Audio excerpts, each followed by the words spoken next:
nama saya Muhammad Fajar Nurdiansyah. Saya dari kelas 12 2A 14.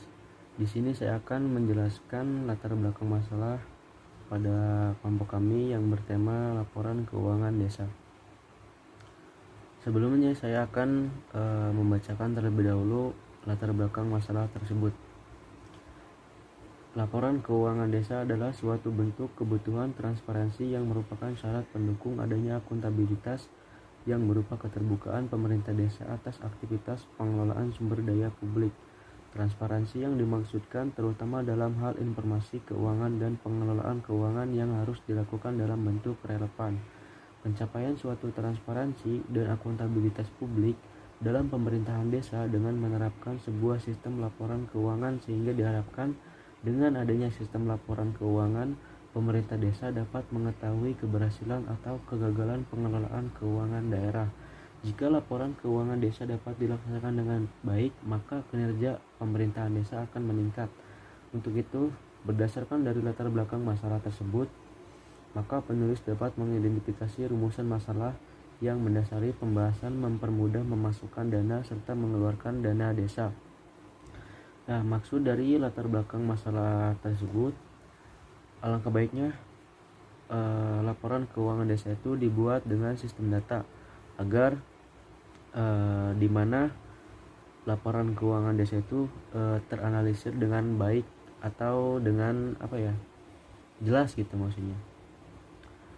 Jadi agar bertujuan transparansinya itu kita itu mengetahui pemasukan uang kas desanya itu berapa, kemudian mengetahui pengeluaran uang desanya itu berapa.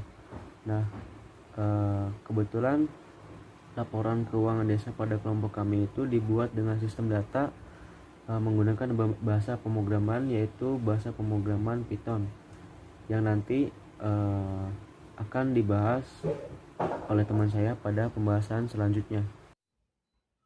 Di sini saya akan menjelaskan tentang flowchart dan physics-nya. Flowchart merupakan simbol-simbol tertentu untuk menggambarkan urutan proses secara mendetail dan hubungan antara suatu proses dengan proses lainnya dalam suatu program. Nah, kelompok kami dalam membuat flowchart ini menggunakan 5 simbol flowchart. Yang pertama, menggunakan simbol terminal. Simbol terminal berfungsi untuk permulaan atau akhir seperti start dan end. Nah, yang kedua, kelompok kami menggunakan simbol flowchart jajar genjang atau input output yang berfungsi untuk proses input dan outputnya. Yang ketiga, kelompok kami menggunakan simbol flowchart persegi panjang, yaitu proses menyatakan suatu proses berjalannya program. Yang keempat, kami menggunakan simbol decision menunjukkan suatu kondisi tertentu. Dan yang terakhir, simbol flowchart yang kami gunakan yaitu ada flow atau tanda panah yang menyatakan jalannya arus prosesnya. Nah, flowchart kelompok kami bisa dilihat ya seperti ini. Physics adalah langkah-langkah untuk memastikan program berjalan sesuai dengan desain yang sudah dibuat. Physics ini memiliki 3 struktur, yaitu judul, deklarasi, dan deskripsi. Judul biasanya diawali dengan program lalu dilanjutkan dengan nama algoritma seperti judul yang sudah kami buat, yaitu program transaksi uang desa. Nah, yang kedua, deklarasi. Deklarasi yaitu variabel yang dimiliki oleh algoritma. Nah, variabel yang kami gunakan di deklarasi ini yaitu string. Yang ketiga, ada deskripsi. Deskripsi adalah bagian yang berisikan sekumpulan perintah algoritma. Nah, dalam program psikode kami, perintahnya yaitu masukkan keterangan tanggal dan masukkan option tarik atau tunai. Di dalam deskripsi juga terdapat if, elif, dan else.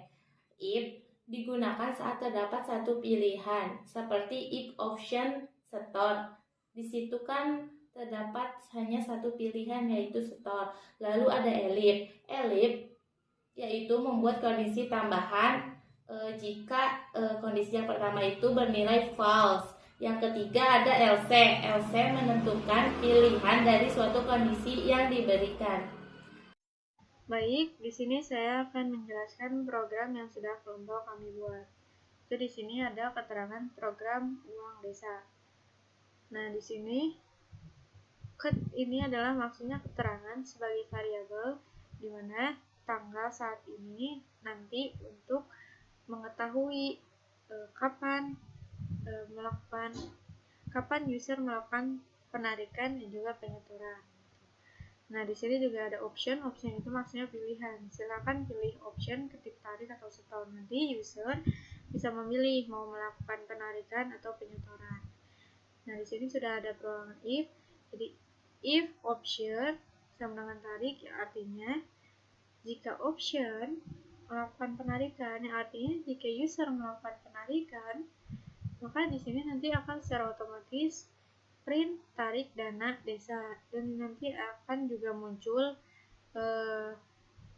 silakan pilih option uang kas, uang perbaikan jalan, uang sembako, uang bantuan langsung sebagai dengan jenis sebagai variabelnya. Nanti user bisa memilih. Di sini juga ada option baru lagi dengan memilih user mau memilih uang kas, uang perbaikan jalan, uang sembako, atau uang bantuan jalan. Nah, di sini ada variabel lagi, yaitu variabel penarikan. Variabel penarikan ini maksudnya nominal, berapa nominal yang mau user tarik gitu. Jadi input masukkan nominal yang akan ditarik dengan integer sebagai stringnya. Dan di sini ada for k in range penarikan. Nah, di sini kita melakukan if di dalam if. Jadi ada if di dalam if dengan if jenis sama dengan uang kas. Jadi jika user memilih uang kas, nanti akan secara otomatis print uang kas dan uang saat ini 11 juta itu. Sini ada variabel total untuk mengetahui memberitahu bahwa uang saat ini itu memberitahu program bahwa uangnya ada 11 juta. Dan di sini juga ada elif jenis uang perbaikan jalan. Jadi jika user memilih uang perbaikan jalan, nanti tampilannya akan sama seperti ini dan sampai uang bantuan langsung dengan total 2.800.000. Dan di sini ada else. Else print, maaf keyword yang Anda cari salah. Jadi maksudnya else di sini adalah pernyataan yang salah. Jadi jika nanti user mengetikkan kata yang salah, nanti akan secara otomatis tampilannya akan seperti ini. Maaf keyword yang Anda cari salah karena memang tidak ada pada pilihan. Di sini akan langsung secara otomatis tampil outputnya. Ini untuk tampilan outputnya. Di tanggal saat ini, tanggal berapa nanti dari keterangan, variabel keterangan dipanggil lagi, jenis penarikan juga nanti variabel jenis dipanggil lagi. Nah, di sini jumlah penarikan juga ada variabel penarikan, totalnya itu total berapa uang yang ada sebelumnya gitu. Dari total ini dipanggil lagi. Nah, di sini kita akan melakukan perhitungan dengan variabel subtotal sama dengan total dikurangi penarikan. Itu total ini dikurangi penarikan. Nah, artinya total uang sebelumnya akan diambil oleh variabel penarikan. Yang nanti akan diprint jumlah sisa saat ini sama subtotal. Seperti itu. Dan di sini juga ada elif. Elif option sama dengan store. Jadi maksudnya jika user memilih store, nah nanti akan langsung muncul tampilan setor dana desa. Dan tampilannya masih sama, jenis setoran sampai perulangannya lagi itu masih sama seperti yang penarikan. Cuma hanya kata-katanya saja yang diubah. Ini untuk penyetoran. Jadi jenis setor, uang kas, uang perbaikan jalan, uang sembako, uang bantuan langsung. Jadi setoran juga masih sama, masukkan jumlah setoran, maksudnya masukkan nominal setoran gitu. Jadi ada berapa yang mau disetor ke dalam uangnya tersebut. Jadi for I in range setoran gitu. Jadi if jenis sama dengan uang kas, jadi jika user membeli uang kas, nanti akan tampil seperti uang kas saat ini 11 juta itu. Terus di sini ada elif uang perbaikan jalan, elif uang sembako, elif uang bantuan langsung, dan di sini ada else. Else itu maksudnya masih sama seperti tadi. Nah, tampilannya juga masih sama, hanya variabelnya saja yang berbeda, yaitu jadi setoran dan uang saat ini gitu.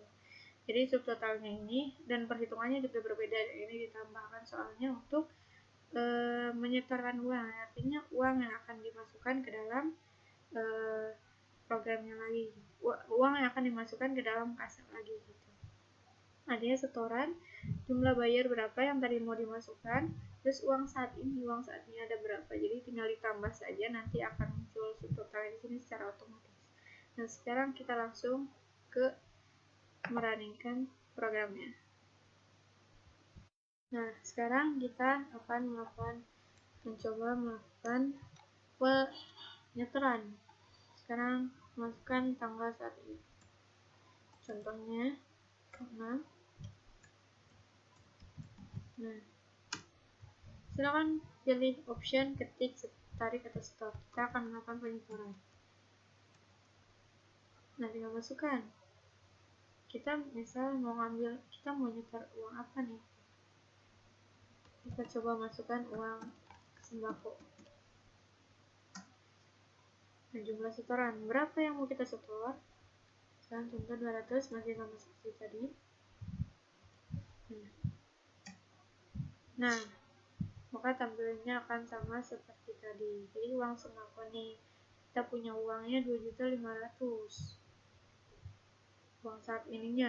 Nah, di sini sudah ada tanggal saat ininya, jenis setorannya, dan jumlah bayarnya 200. Ada 200.000. Jadi totalnya tuh ada 2.500.000 kan. Uang sebelumnya 2.500.000. Jumlah saat ininya itu tinggal ditambahin 2.500.000 ditambah 200.000, jadi 2.300.000. Seperti itu programnya yang sudah kelompok kami buat.